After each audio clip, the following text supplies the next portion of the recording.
Attendez. S'il vous plaît, donnez-lui sa couronne. Le premier match officiel n'a même pas encore eu lieu. Et s'il vous plaît, j'insiste, donnez-lui sa couronne. Parce que je vois que c'est la deuxième fois qu'il fait cette célébration. En Asie, lors d'un match pendant la tournée, il avait également fait cette célébration. Et Lamine Yamal, on le connaît, avec lui, il n'y a pas d'hasard. Hier, encore une fois sur le terrain, faut voir la performance. Encore une fois, il a pondu une masterclass. Match après match, il est encore plus fort, c'est du n'importe quoi. Limite, par moments, ça en devient terrifiant. Même au niveau de la finition, ça devient très dangereux. On ressent vraiment qu'il est en train de travailler cet aspect et qu'au moment où ça sera maîtrisé, il sera inarrêtable. Malgré ça, il y a des personnes qui le détestent. Sur le terrain, il y a tellement rien à dire que ça préfère nous parler de l'extra sportif. Ça préfère nous parler de ses vacances et ses anniversaires, en nous disant qu'il est en train de prendre la même trajectoire de carrière que Neymar, que tout ça c'est pas bien pour lui, alors qu'on sait tous que dans le fond c'est de la mauvaise foi. Et croyez-moi, le fait d'être comme ça c'est pas bien. En tout cas, pour revenir sur les performances de Lamine Yamal sur le rectangle vert, étant donné que la Liga débute cette semaine et que le Barça va jouer si je me trompe pas samedi, j'ai une question à vous poser. Selon vous, combien de buts Lamine Yamal va inscrire cette saison en Liga? En sachant que la saison dernière il en avait marqué 9. Bref, en tout cas, n'hésitez pas à me donner vos avis dans les commentaires, histoire de savoir ce que vous en pensez, et moi je lirai tout ça. Les gars, est-ce que vous savez pourquoi ce geste technique de Lamine Yamal est instoppable? Je vais vous expliquer ça. Parce que même moi, je me serais énervé contre la UIS. J'aurais dit, ça y est, ma gueule. On a 10 ans de différence. Comment tu fais ça à mon gars? Comment tu fais ça à mon gars, frère? Commence à nous respecter. Ça doit être insupportable de jouer contre Lamine Yamal en vrai de vrai, faut le dire. Ce geste technique de Lamine Yamal est tout simplement instoppable. Parce que avant de l'effectuer, Lamine Yamal fait un passement de jambe. Lorsqu'il réalise son passement de jambe, le passement de jambe, c'est la base du dribbleur. C'est pour désorienter l'adversaire, lui faire croire que tu vas dans une direction, puis tu vas dans une autre. À partir de ce moment-là, l'adversaire, il est désorienté. Un adversaire, même s'il s'est préparé avant, même s'il a réfléchi à la possibilité que Lamine Yamal va faire ça, il se dit « Ah non, là, il m'a fait un passement de jambe, il faut que je le rattrape à tout prix, sinon il va centrer, je me jette. » Et là, zouah!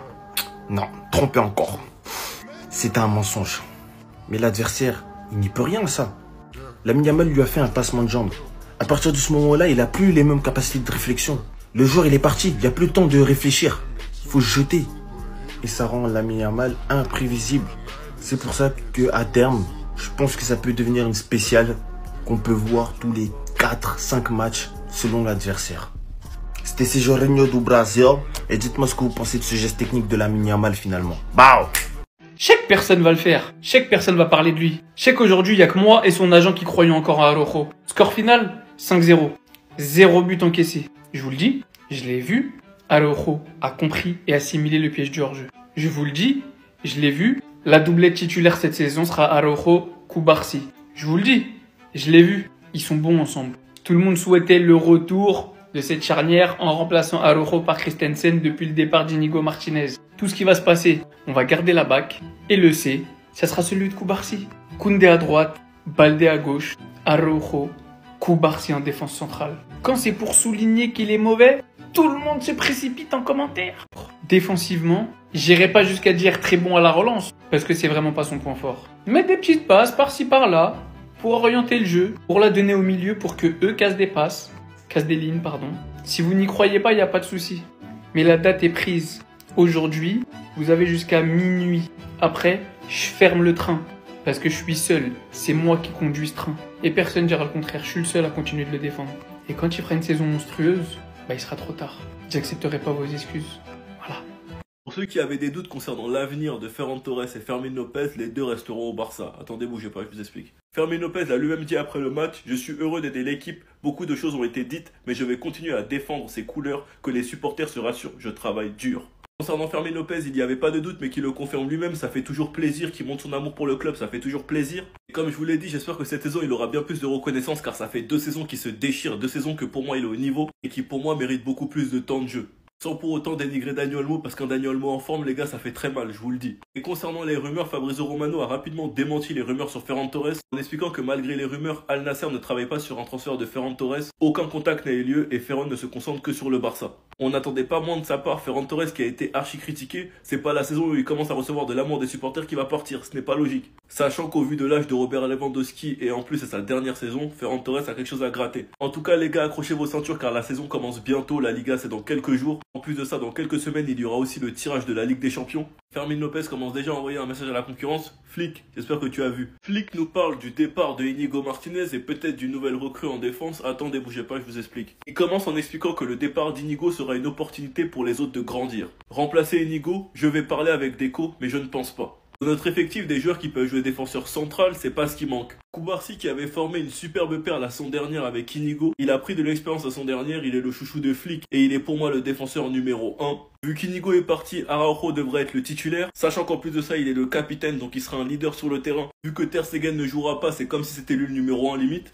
Donc on pourra avoir le retour de cette paire qui fonctionnait bien en deuxième partie de saison, la saison 2023-2024, et qui malheureusement a mal fini à cause d'un match et vous savez très bien lequel. Il y a eu une saison complète entre temps, la charnière a changé, Araujo a pu prendre du recul, a pu avoir moins de responsabilités, et il est venu nous annoncer lui-même que maintenant ce sera son prime. Et personnellement, moi je le crois. Si on peut retrouver le Araujo 2022 les gars, on sera pas déçus.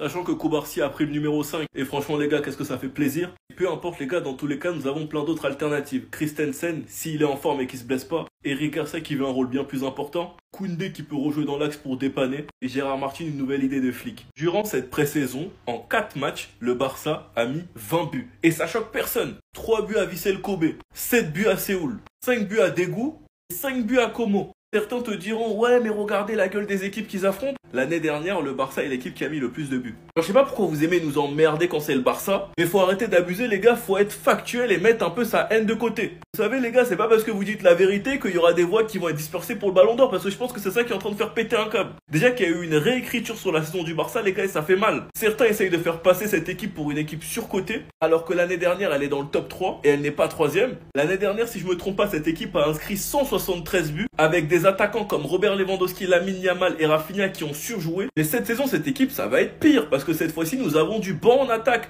Bardi, Rashford. Et cette fois-ci, j'espère avec un Olmo qui sera épargné par les blessures. Les gars, 20 buts en 4 matchs, vous comprenez pas qu'on repart sur les mêmes bases que l'année dernière. Ouais, mais regardez les équipes qu'ils affrontent. L'année dernière, vous avez tenu le même discours malgré les buts contre le Real, l'Atlético, Dortmund, Benfica, Inter, Bayern. Et au lieu de kiffer et de prendre du plaisir parce que vous regardez tous nos matchs en cachette, bah vous allez critiquer. Enfin bref, sinon vous les gars, vous en pensez quoi? Ramenez sur Snap, on s'ennuie. Je suis dégoûté, putain. Vous pouvez pas quitter le club, celui-là. Quitte le club. Pourquoi tu veux rester? Les supporters peuvent être tranquilles, je reste au Barça. Mais non, quitte. Va à Manchester United. Va à Manchester City. Va à Chelsea. Va où tu veux. Mais quitte ce club. Parce que Firmine, qu'est-ce qu'il est fort au foot. Moi, j'ai envie de pouvoir l'aimer. J'ai envie de pouvoir apprécier son jeu. Parce que ce mec-là, il est trop fort. Mais comme il joue dans ce club à la con, bah, je suis obligé. Je vais devoir encore dire du bien. On va encore me traiter de Barcelonais. J'en peux plus, moi, de dire du bien de leurs joueurs.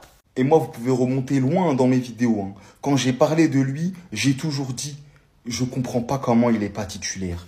Parce que je vous le garantis que Firmine, en termes de milieu offensif, il est au-dessus de tous les autres. Il n'y a pas un mec qui s'assoit à la table de Firmine dans l'effectif du Barça pour jouer au poste de 10. Il n'y en a pas un. Il n'y en a pas un qui a sa qualité. Il n'y en a pas un qui a son niveau. Et il faut dire la vérité. Et moi, je vous l'ai dit. C'est ça, telle qu'elle est.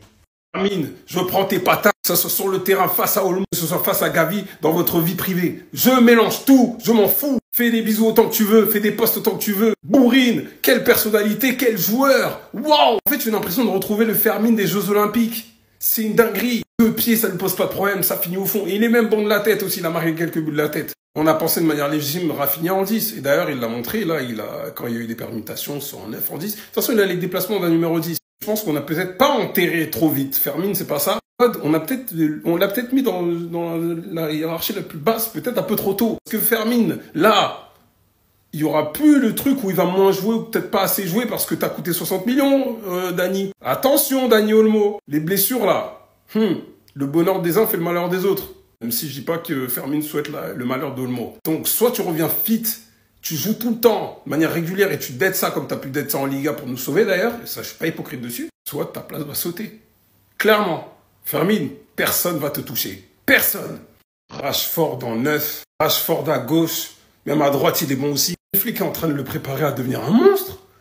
Vieux père Léo est blessé, mais pas de problème en fait. On arrive à faire en sorte qu'il est heureux comme il est en train de l'être. En plus, il s'entend bien avec Rafinha et Lamine Yamal, on voit qu'il y a une excellente entente entre les trois, mais c'est fini. La manière dont il permute, tout au jeu, la vitesse, j'en parle même pas, sa technique de frappe et tout, mais il aura les occasions avec le football, le volume de jeu lui permet. Encore une fois, quand tu vois qu'il fait ça, après la relance de Yann Garcia, hop, contrôle, bim, puis tu la donnes à ton milieu de terrain et puis tu cavales, tu fais la course jusqu'à devant ses fermes, aller donner la passe en profondeur là-bas pour ton ailier. Waouh, waouh, waouh. Entre Lamine Yamal, entre Rashford, entre Baldé, entre Rafinha, même Frenkie des fois qui rentre, Pedri aussi qui commence à frapper de loin d'ailleurs. Koundé qui va arriver aussi des fois en dédoublement. Mais les gars, mais ça va être une régalade. Encore une fois, comme je l'ai dit dans mon débrief sur mon autre compte, tout dépendra, les gars, du turnover. Si on arrive à faire un excellent turnover, en plus il nous rajoute peut-être 1 ou 2 joueurs d'ici la fin du mercato, les gars, cette saison, on peut plier dès le mois de décembre la Liga. Je vous parle très sérieusement. Avec des joueurs qui ne sont pas fatigués.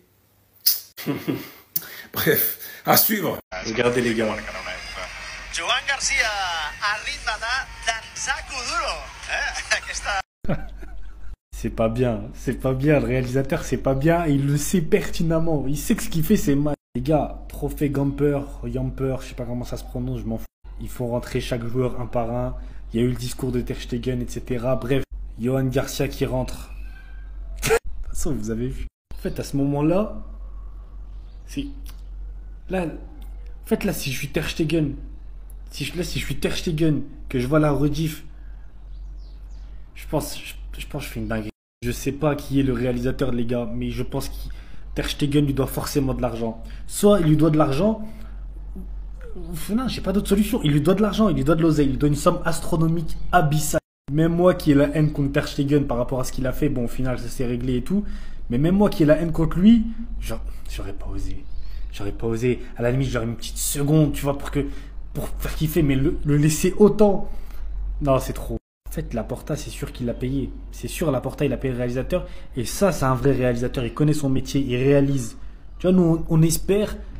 Tu vois, à ce moment-là, quand il rentre, Johan Garcia, t'as envie de te dire, mais comment il doit être Ter Stegen, il doit être dégoûté. Tout. Lui, il réalise. Tu vois, ton rêve, tu le veux, il te le réalise. Réalisateur qui réalise. Tellement le niveau, il était méchant. Aujourd'hui, Fabregas, il voulait rentrer sur le terrain. On l'a trop yombé. Je pense que même dans l'équipe du Barça Prime dans laquelle il était, il a jamais vu autant d'argent en première mi-temps. Ah, je vais pas sauter, croyez pas.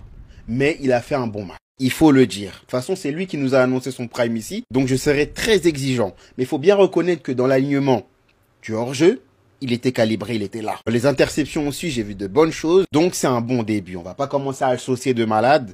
Parce que bon, la saison n'a pas encore commencé. Quand il fait quelque chose de bien, il faut le dire pour l'encourager. Eric Garcia, les gars, il faut en parler. Qu'est-ce qu'il est fort, ce bonhomme. Et peut-être que ce sera lui la clé qui permettra à Koundé de retrouver l'acte. Mais à droite, je vois quasiment pas la différence. Dans son apport offensif pour soutenir Lamine Yamal ou d'autres attaquants. Sur l'aspect défensif, dans l'alignement, dans l'intelligence de placement, on n'a également rien à lui dire. C'est un joueur très expérimenté, mais ça me choque quand même qu'il soit aussi adapté au système lorsqu'il n'a pas énormément joué comme Koundé par exemple. Donc bon, il mérite qu'on le prolonge largement. C'est un joueur hors pair. Sur le couloir droit, je m'en fais pas du tout. Le président du FC Barcelone, Juan Laporta, avec Niki Nicole. Qui est cette jeune fille, les gars? C'est tout simplement la petite amie de Lamine Yamal.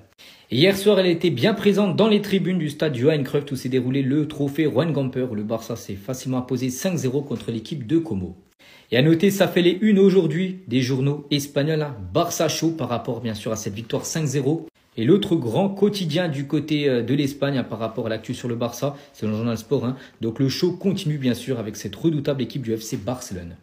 Et Hansi Flick, il a eu un petit mot par rapport aux nouvelles recrues. Donc il a dit: nous sommes très satisfaits des nouvelles recrues. Donc Marcus Rashford, Juan Garcia et Ronny Bargi ont amélioré la qualité de l'équipe et c'est ce que nous attendions tout simplement de ces recrues. Et on finit aujourd'hui les gars avec le jeune Fermín López, auteur d'une grosse performance hier, auteur d'un doublé et élu homme du match, le jeune Fermín López. Et en gros il a réagi un peu par rapport à son futur, parce qu'un club comme Manchester United est très intéressé par le joueur, sont même prêts à doubler son salaire, l'équipe de Manchester United. Mais il a dit: les supporters du Barça peuvent être tranquilles, je reste au FC Barcelone saison prochaine. Même lors de la pré-saison, même lors du mythique trophée Gamper, le FC Barcelone nous propose un régal de football. Et ça me donne la chair de poule pour la saison à venir. Et ouais les amis, le Barça a sorti encore un chef-d'œuvre. Et cette fois-ci contre le Como de Cesc Fabregas.